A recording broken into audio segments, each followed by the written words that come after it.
किया तूने, तेरे आगे आएगा। मत बुरे कर्म कर बंदे, वरना पछताएगा। भगवान की आंखों से तू बच नहीं पाएगा, तू बच नहीं पाएगा। अरे ओ अज्ञानी मत करना दानी। जैसा कर्म करोगे वैसा पाओगे, जैसा आप करोगे वैसा फल प्राप्त होगा।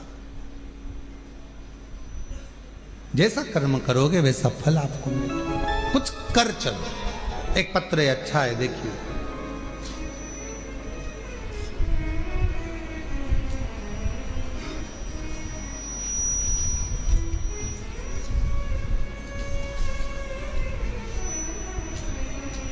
मैं लाली, गांव बघेली,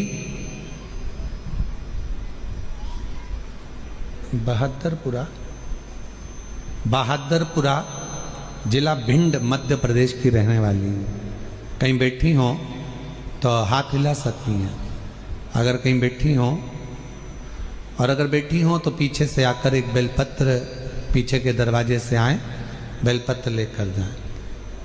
पत्र को एलईडी पर चल रहा है, आप लोग पढ़िएगा साथ में। मैं लाली, गांव बघेली, बहादुरपुरा जिला भिंड मध्य प्रदेश की रहने वाली हूँ।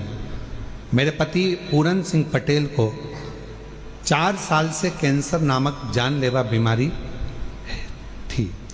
गुरुजी 1.5 साल से अपने आसपास के सभी अस्पताल में उनका इलाज करवा रहे थे। कहीं कोई रोशनी की किरण नहीं दिख रही थी। गुरुजी, मेरे पति के मुंह से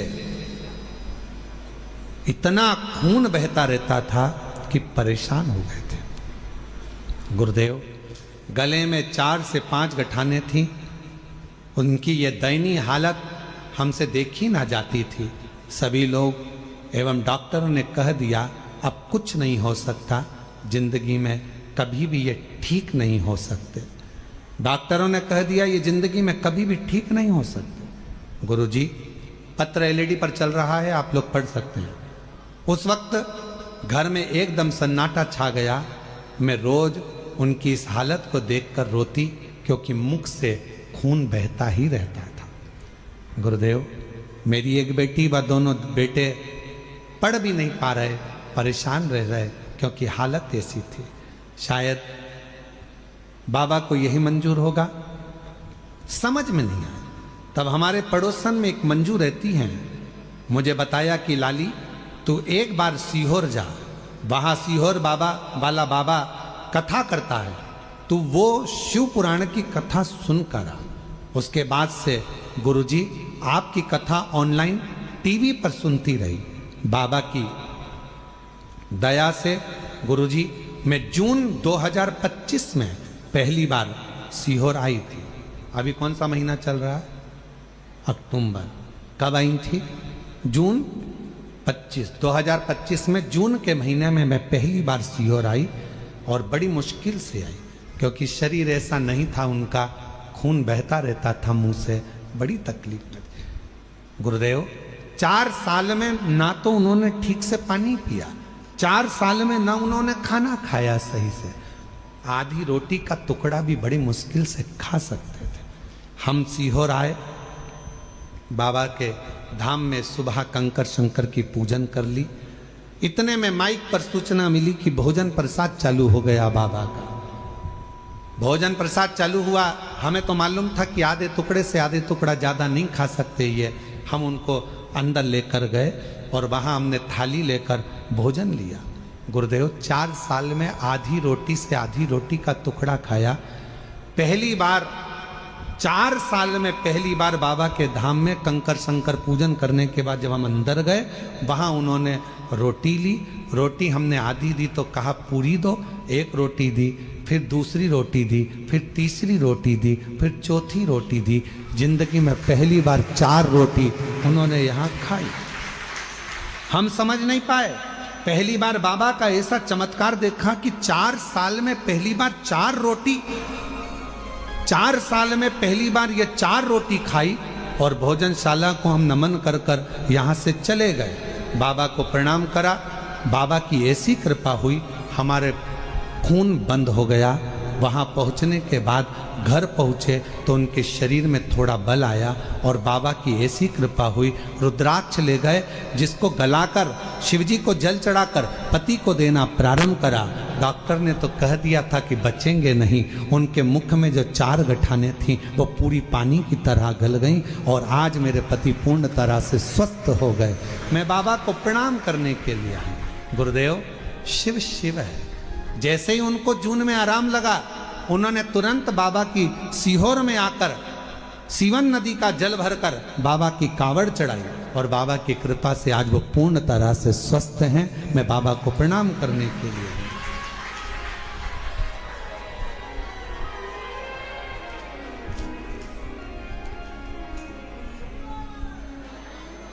और खाली न जाता कोई दर से तुम्हारे, खाली न जाता कोई दर। कहीं बैठी हो लाली जी, भिंड से हैं, अगर कहीं बैठी हो तो बेलपत्र लेने के लिए आ सकती हैं। खाली न जाता कोई दर से तुम्हारे, मैं भी खड़ी हूँ नन्ही बाहें पसारे, अपने हृदय से लगा लो गिरा जा रहा हूँ, उठा लो भोले अपने दर से, अब तो न टालो गिरा जा रहा हूँ, उठा लो। बाबा से अपने मन की बात कहिए, दिल से प्रार्थना करिए, विनय करिए, निवेदन करिए। शिव की भक्ति की लीनता, शंकर भगवान का स्मरण, शिव भक्ति का स्मरण, भगवान शंकर की कृपा, शिव नाम का स्मरण हमारे जीवन को सुख दे। आप किस भाव से उसको भजन, किस भाव से?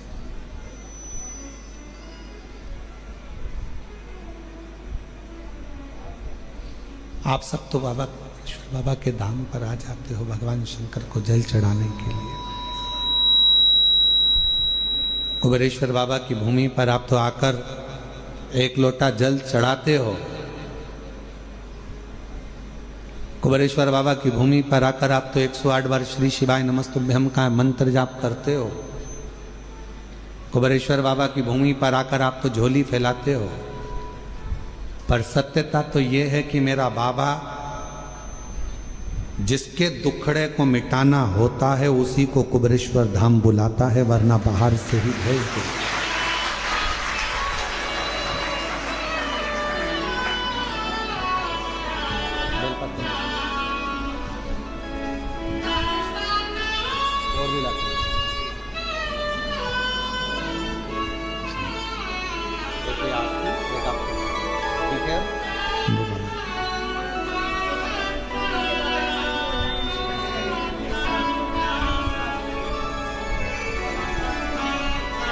चार साल से कैंसर जैसा रोग था, मुंह से खून बहता रहता था, पर शिव जी की कृपा से आज पूर्ण तरह से स्वस्थ हैं। एक बार ताली बजाकर जोरदार स्वागत करते हैं। शिव कृपा, उसको विश्वास से भजो। उसको अगर नहीं देना होता है तो किसी को कुबेरेश्वर धाम बुलाता भी नहीं है। बुलाया है तो ये निश्चित है कुछ ना कुछ देकर भेजेगा।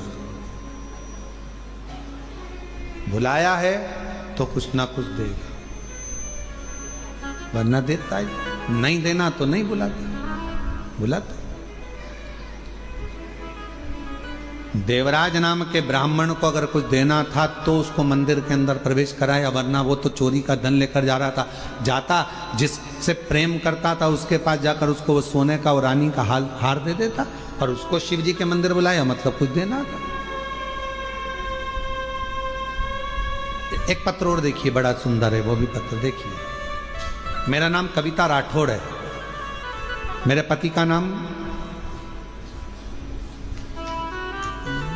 बलीराम राठौर है। कहीं बैठे हो राठौर साहब? आप ही हैं? एक बार वापस हाथ हिलाओ ऐसा, ठीक है। आ जाओ, एक बेलपत्र लेकर जाओ। बेटा आया है क्या साथ में? आया है बेटा, उसको भी लेकर आओ।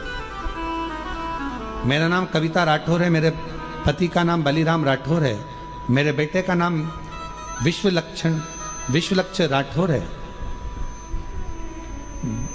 कविता राठौर, नागेश कॉलोनी, अहमदपुर, राजूर तहसील अहमदपुर, जिला लातूर, महाराष्ट्र की रहने वाली हूँ। मेरा मोबाइल नंबर ये है। एक लोटे जल का मैं क्या वर्णन करूं गुरुदेव। मेरा बेटा 22 साल का है। बेटे को एक बीमारी लग गई, जिस बीमारी में हर 8 से 10 दिन में ब्लड चढ़ाना पड़ता था, और 8 से 10 दिन में उसको ब्लड देना पड़ता था। लाखों में से कोई एक व्यक्ति ऐसा होता है जिसको ये बीमारी होती है, जिसके शरीर में 8 से 10 दिन में ब्लड देना ही होता है, जिसको थैलेसीमिया कहते हैं।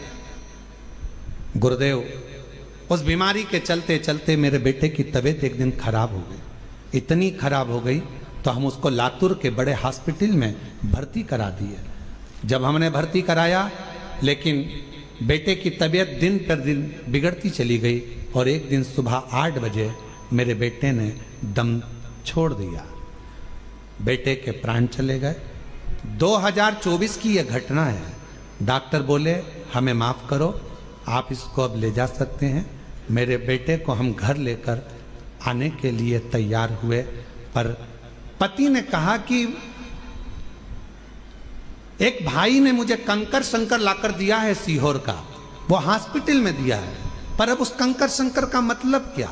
बेटा तो मर गया, उसका दम छूट गया, क्या करेंगे? पत्नी ने कहा मैंने सुना है वो सीहोर वाला बाबा कहता है कि कंकर शंकर की बड़ी महत्वता है, आप मुझे वो कंकर तो दो। शरीर अपन घर लेकर चल रहे हैं, एक बार मैं उस कंकर को इसके शरीर से तो छुआऊं। एक हाथ में बेटे का हाथ ले लिया, और उसी हाथ में मैंने कंकर को बेटे के हाथ में दबाकर कहा बेटा एक बार तो दम भर, श्वास तो ले बेटा, एक बार तो श्री शिवाय नमस्तुभ्यम कह बेटा। देख तेरे हाथ में मैंने कुबेरेश्वर धाम का कंकर दिया है, उठ तो बेटा। बेटे के हाथ में जैसे ही कंकर दिया, बेटे के मुंह से श्वास निकलना प्रारंभ हुई। बेटे के मुख से श्वास निकलना प्रारंभ हुई। हॉस्पिटल से सूचना मिल गई थी तो पूरे गांव के लोग एकत्रित हो गए थे। बेटे का शव लेकर हम वहां पहुंचते, उससे पहले पूरे गांव के लोगों ने श्रद्धांजलि का बैनर भी लगा दिया था। आरती की तैयारी भी हो गई थी। गुरुदेव, तभी श्वास आते से ही हम उसको पुनः लातूर के हॉस्पिटल में लेकर गए, और लातूर के जैसे ही हॉस्पिटल में लेकर गए, डॉक्टर ने कहा कि इसकी तो श्वास चल रही है। उसी समय पर ऑपरेशन की तैयारी करने लगे। अब किस चीज का ऑपरेशन हो रहा था समझ नहीं आ रहा था, पर बेटे को हमने कहा कि जब इतना हो गया, तुरंत मंदिर में जाकर जल दिया, रुद्राक्ष का पानी दिया, कंकर शंकर पर चढ़ा हुआ जल दिया। डॉक्टर ने कहा इसको ऑपरेशन की भी जरूरत नहीं है, और बाबा की कृपा से बेटा ठीक हो गया। मैं शिव जी को आज नमन करने के लिए आई हूँ कि मेरे बेटे को 6 घंटे के बाद प्राण वापस दिए हैं। मैं बाबा को यहाँ नमन करना, और तेरी कृपा का क्या है भरोसा, कब किस पर हो जाए जरा सी हम पर कर। मेरा नाम कविता राठौर है, मेरे पति का नाम बलीराम राठौर है, बेटे का नाम विश्वलक्ष राठौर है, 22 साल उसकी उम्र है। हम लोग अहमदपुर, राजूर तहसील अहमदपुर, जिला लातूर, महाराष्ट्र के रहने वाले हैं। मेरा मोबाइल नंबर ये है। आ जाइए। जिस पर भी हो गई है तेरी कृपा करुणा, भव पार हुआ, भव पार हुआ। बढ़िया है। जितना उसका भी बाबा उद्धार हुआ, उद्धार हुआ। ये अजामिल गणिका जैसे तेरे रोते नहीं हो, आंसू पोंछो, बाबा कृपा करो। जरा सी हम पर कर दो, जरा सी हम पर कर दो। तेरी कृपा का क्या है भरोसा, कब किस पर हो जाए। एक बार जोरदार ताली बजाकर साधुवाद करिए। पर कर दो, जरा सी हम पर कर। एक बीमारी है थैलेसीमिया, जिसमें हर 8 से 10 दिन में ब्लड देना पड़ता है, हर 8 से 10 दिन। और ऐसा नहीं कि आज से है, कई साल से ये बीमारी इस बच्चे को ग्रसित कर रखी है। और आखिरी में जब प्राण चले ही गए, डॉक्टर ने जवाब ही दे दिया, तब उस शिव पर भरोसा करा, कंकर शंकर पर भरोसा करा। आखिर और महादेव नमन चरणों में स्वीकार कीजिए, सबका किया है मेरा भी उद्धार कीजिए, उद्धार कीजिए। हे त्रिपुंडधारी, हे त्रिशूलधारी, हे कुंडधारी, हे त्रिशूलधारी। चरणों में तेरे बाबा जी पावन है चारों धाम, तेरी देव करते वंदना पूजे सीताराम, हो जाए पूरी कामना, हो जाए पूरी कामना। उपकार कीजिए, सबका किया है मेरा भी उद्धार कीजिए, उद्धार कीजिए। हे त्रिपुंडधारी, हे त्रिशूलधारी। शिव है, शंकर शंकर है। उसका करा गया भरोसा कभी टूटता नहीं, उसका करा गया विश्वास कभी छूटता नहीं, कभी नहीं छूटता। और मेरी जीजियों, मेरे जीजाओं, मेरी बेटियों बेटाओं, मेरी माताओं, मेरे भाई, मेरे बुजुर्ग माता पिता, आप सब जितने ऑनलाइन कथा को श्रवण कर रहे हो, यहाँ कुबेरेश्वर बाबा की धरा पर बैठकर 5 दिवसीय कार्तिक महीने की कथा को श्रवण कर रहे हो, निवेदन करूं, संसार वालों पर भरोसा करोगे तो एक दिन टूट जाएगा, पर कुबेरेश्वर बाबा पर भरोसा करा तो कभी टूटने वाला नहीं है। वो निभाता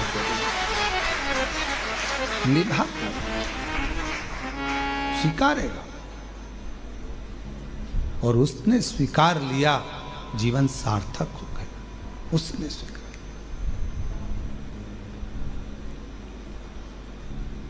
देवराज चोरी का धन ले जा रहा था, बुलाया मंदिर के अंदर, मेरे भोलेनाथ ने हाथ पकड़कर अंदर बुला लिया और मेरे बाबा ने 2 क्षण बिठाकर शिव महापुराण की कथा को श्रवण करा दी। 2 क्षण। दुनिया के लोग भले शिव महापुराण को समझे ना समझे हमें नहीं मालूम, पर इतना जरूर मालूम है, जिसने जिंदगी में शिव महापुराण की कथा को दिल से सुन लिया, स्वीकार कर लिया, उतार लिया, उसकी जिंदगी में वो कभी धोखा नहीं खाएगा, वो जिंदगी में कभी ठोकरें नहीं खाएगा, कभी नहीं खाएगा। वो धोखा नहीं खा सकता, वो ठोकर नहीं खा सकता।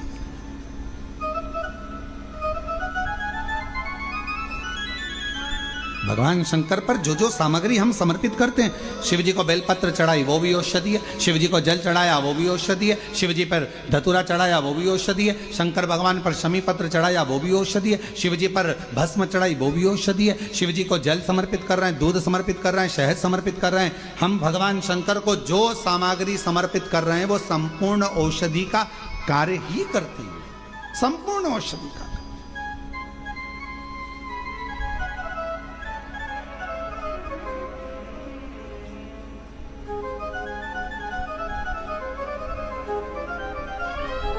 शायद दुनिया में पहला ऐसा धाम होगा कुबेरेश्वर धाम जहां पर भोजन भी बनता है। तो बाबा की जो बेलपत्र चढ़ती है उसी बेलपत्र को सब्जी में, खिचड़ी में, भोजन में उस बेलपत्र को उकाला जाता है, बनाया जाता है और आप तक पहुंचाया जाता है,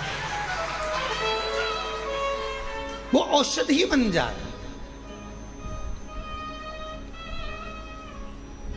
लोग नहीं पहचान पाते, पर जो जानने वाले हैं, जो कोई व्यक्ति कहे कि औषधि, शमी के वृक्ष, बेलपत्र का वृक्ष, उसके नीचे की मिट्टी हो, उसके नीचे की रज हो, वो भी औषधि का कार्य करती है। जब किसी व्यक्ति को यूरिन से जुड़ी हुई प्रॉब्लम हो जाती है, उसको जब यूरिन से जुड़ा हुआ बहुत बड़ा रोग उत्पन्न हो जाता है, यूरिन नहीं आती है या यूरिन रुक जाती है या यूरिन उसकी निकलती ही नहीं, बाथरूम आती ही नहीं, उसको बहुत रुक रुक कर आती है या बाथरूम पूर्ण तरह से नहीं आती, तो उसको करा क्या जाता है, उसको जाओ शमी का वृक्ष, शमी के वृक्ष की नीचे की मिट्टी लाओ, शमी के वृक्ष की पत्ती लाओ, बाबा देवाधिदेव महादेव का अवधूतेश्वर नाम लेकर उसको अच्छा मिट्टी के साथ शमी की पत्ती को मल लो, थोड़ा गीला कर कर नाभि के नीचे उसको लगा लो। 5 मिनट के अंदर अच्छे से, कितनी भी यूरिन रुक रही हो पर यूरिन निकलना प्रारंभ हो जाती है, उसको किसी चीज की जरूरत नहीं पड़ती। 5 मिनट लगता है बस, और 5 मिनट में यूरिन आना प्रारंभ हो जाता है।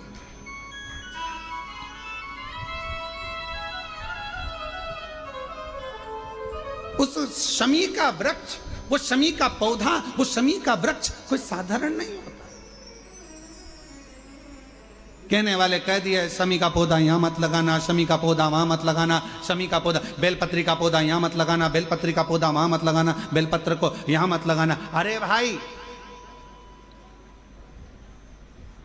शमी का पौधा अगर तुम्हारे घर के अंदर है, शमी का छोटा सा पौधा यदि तुम्हारे घर के आंगन में है, शमी का छोटा सा पौधा या बेलपत्र का छोटा सा पौधा तुम्हारे यहाँ है, तुम्हारा घर का वास्तु दोष कितना भी बेकार हो, शमी का पौधा और बेलपत्र का पौधा सारे वास्तु को अच्छा कर देता है।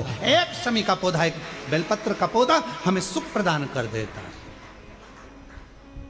एक पौधा।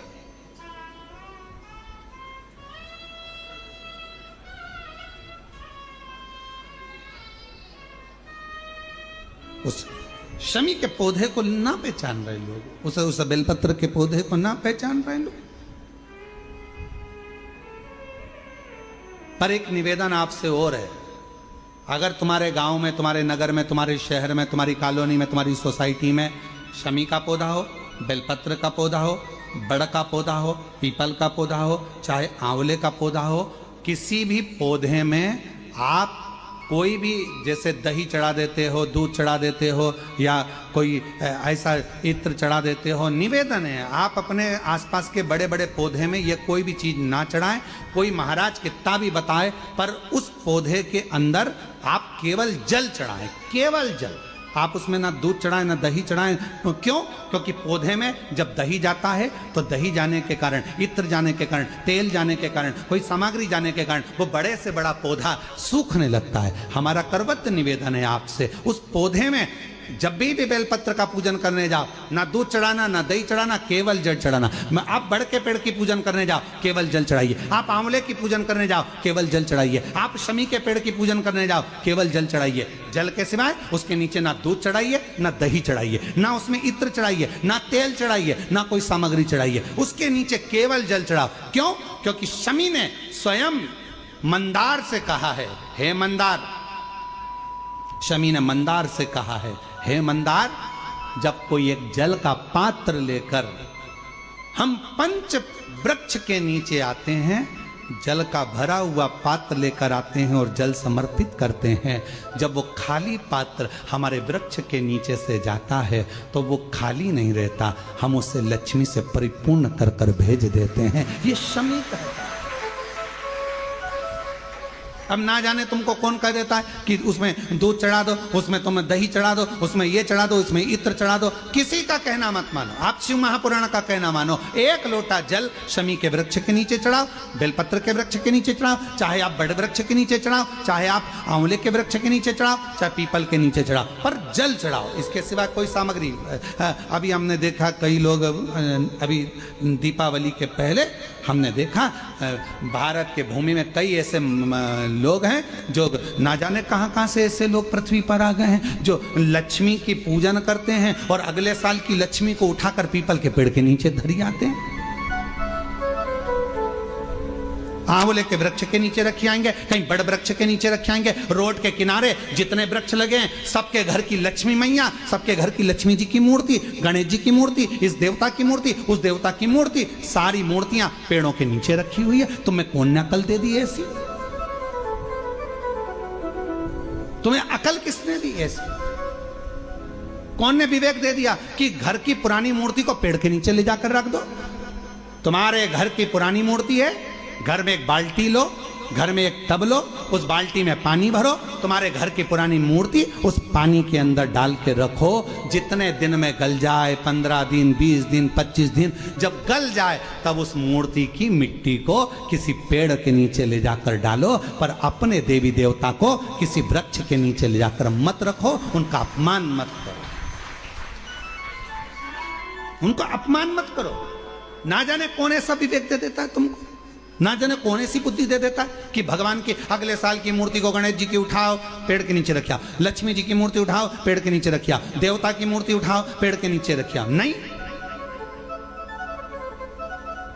उस मूर्ति को अपने घर की पानी की बाल्टी में, पानी में उसको गलाओ, मिट्टी इकट्ठी हो जाए तब पेड़ में डाल लिया, पेड़ में डाल। करोगे? अरे बोलो तो जम के कि यहां से सुनी और यहां से निकाल दी। बची कुची थी, कथा में से गए तो झटकार दी। घर के लोगों ने पूछा कथा में गई थी सीहोर कुबरेश्वर धाम, क्या लेके आई? महाराज ने सुनाया तो बहुत कुछ था, पर समझ में नहीं आया करना क्या।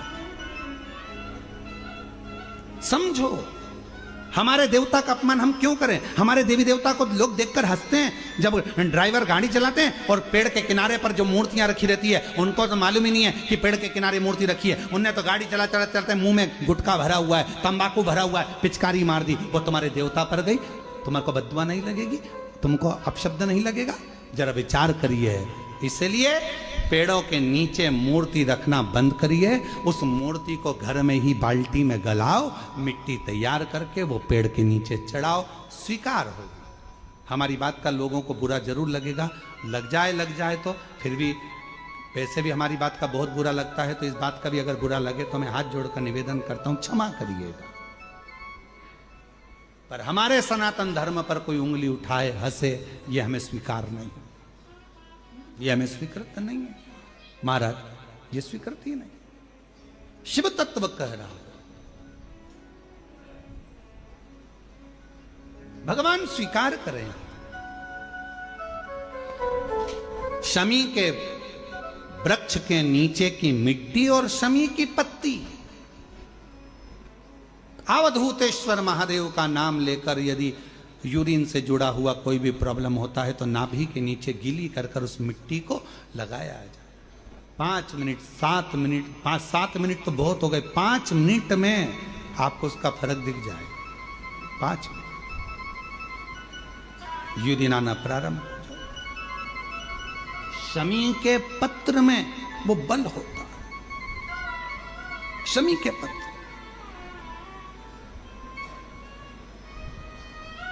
हम कईयों से कहते हैं कि अगर आपको लग रहा है कि डॉक्टर बोल रहा है कि कोई बड़ी बीमारी हो रही है, कोई तकलीफ, आपके मन में भी आपको ऐसा लग रहा है कि कहीं मेरे को घुटने ना बदलाना पड़ जाए, कहीं मेरे को ये बीमारी ना हो जाए, आपको ऐसा महसूस हो रहा है, तो आप बेलपत्र के वृक्ष के नीचे थोड़ी देर बैठो,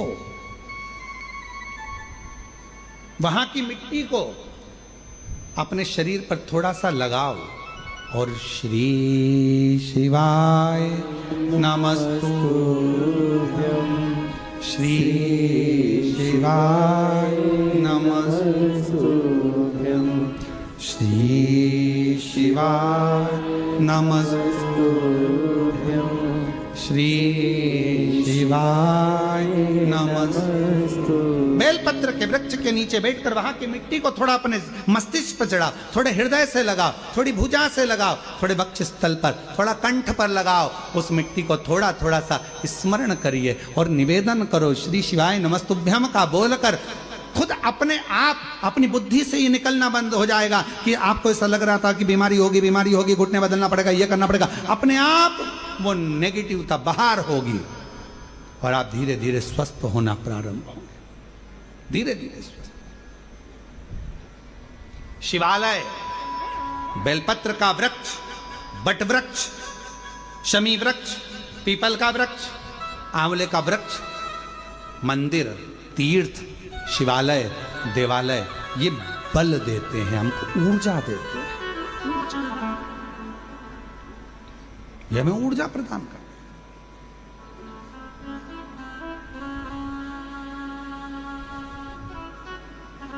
क्या मिलता है?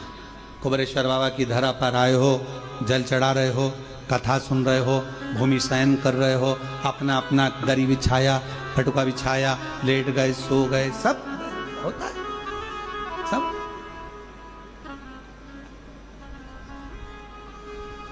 पर उसमें सबसे ज्यादा भूमिका है आपकी। आप किस भावों से भगवान को रिझाने के लिए आए, कितने विश्वास के साथ आप बाबा को रिझाने के लिए आए।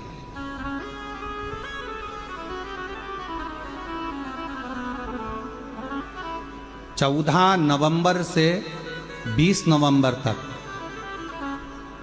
जो विठले सेवा समिति की एक कथा होती है हर साल एक ज्योतिर्लिंग में, तो इस वर्ष की नवंबर महीने में 14 नवंबर से 20 नवंबर तक कथा देवघर झारखंड बाबा बैजनाथ जी पर है। जो विठले सेवा समिति की कथा होती है साल में एक ज्योतिर्लिंग पर होती है। जिस ज्योतिर्लिंग पर समिति जाकर कथा का आयोजन कराती है और वहाँ पूर्ण रूप से पूरे गांव के लोग, नगर के लोग और वहाँ के लोग पूर्ण सहयोग करते हैं वो कथा। और झारखंड वालों को बधाई, बिहार वालों को बधाई। बाबा धाम में, देवघर में, बाबा बैद्यनाथ जी के पवित्र चरणों में, देवघर में ये कथा 14 से 20 नवंबर होगी। और जिन जिन को यजमान बनना है वो जो नंबर हम यहाँ से बोल रहे हैं आप उस पर संपर्क कर लें। और जिनको यजमान बनना है देवघर में, झारखंड देवघर की पवित्र भूमि पर बाबा बैद्यनाथ की पवित्र कथा में, तो वो इस पर संपर्क कर सकते हैं। 9993329923 70007129991 989382577 7000722058 ये 4 नंबर हैं। इन 4 नंबर में से किसी पर भी आप संपर्क कर देवघर बाबा बैद्यनाथ जी के पवित्र चरणों के आनंदमय यजमान पद ग्रहण कर सकते हो देवघर में आकर। और जितने भी शिव भक्त वहाँ कथा सुनने के लिए आ रहे हैं, जो शिव भक्त कथा श्रवण करने आ रहे हैं, उनसे निवेदन है दिल से आओ, बाबा के धाम आओ और पूर्ण अपनी व्यवस्था से आओ। समिति भोजन व्यवस्था आदि रुकने की व्यवस्था सब कर रही है, पंडालों में सब व्यवस्था लगी हुई है। वहाँ की प्रशासन शासन भी पूरी व्यवस्था कर रही है और बहुत भाव से ये कथा समिति के साथ आप और हम मिलकर करेंगे। जो अन्नदान करने वाले हैं, जो झारखंड के आसपास के हों, तो वो बाबा देवघर में जो भंडारा चले उसमें आप लोग अन्नदान में भी सहयोग करें और वहाँ पर खूब प्रेम से लोग भक्त से भोजन करें, खूब आनंद में कार्यक्रम हो, सफलतापूर्ण हो, ये बाबा से प्रार्थना। शिव कथा कर रही है। देवराज नाम का ब्राह्मण शिव के कृपा से, शंकर की कृपा से शिवधाम को जाता है। बिंदुक नाम का ब्राह्मण प्रेत योनि में जो पड़ गया, चंचुला देवी ने भगवान देवादिदेव महादेव से प्रार्थना करी और भगवान ईसर गोरा जी बनकर पधारे हैं। ईसर गोरा बनकर भगवान शिव और पार्वती पधार कर यजमान पद ग्रहण कर कर बाबा की कथा का रस तत्व ग्रहण करते हैं। जोरदार ताली बजाकर ईसर गोरा का स्वागत। 5 दिवसीय कथा है। कल कथा का समय 2 बजे से 5 बजे तक रहेगा आस्था चैनल पर भी और कथा पंडाल में भी। बड़े भाव से श्रवण करें, अपने जीवन को धन्य बनाएं। हर हर महादेव। निवेदन है सावधानी पूर्वक रहें, अपने सामान की स्वयं जवाबदारी रखें। चेन, अंगूठी, मोबाइल, पर्स की जवाबदारी आपकी है, आपका बैग की जवाबदारी आपकी है, सामान की जवाबदारी आपकी है। इसमें ना प्रशासन की जवाबदारी है ना समिति की जवाबदारी है। इसलिए निवेदन है अपने सामान को स्वयं संभालें, बच्चों का हाथ पकड़ कर रखें, बुजुर्गों का साथ दें, धीरे धीरे कार्य करें। मंदिर प्रांगण में कहीं पर भी कोई गंदगी ना करें और मंदिर प्रांगण में अगर कोई कचरा पड़ा है तो उसको उठाकर डस्टबिन में डालें। सफाई का विशेष ध्यान रखें। शौचालय का प्रयोग करें, जो शौचालय बने हैं उसका प्रयोग करिए। और यहाँ वहाँ गंदगी करता कोई भी व्यक्ति दिखे तो उसको हाथ जोड़कर नमन कर कर कहें ये कंकर शंकर की भूमि है, यहाँ कहीं पर भी गंदगी ना करें, इसका ध्यान रखें। श्री शिवाय। आरती प्रारंभ। जय शिव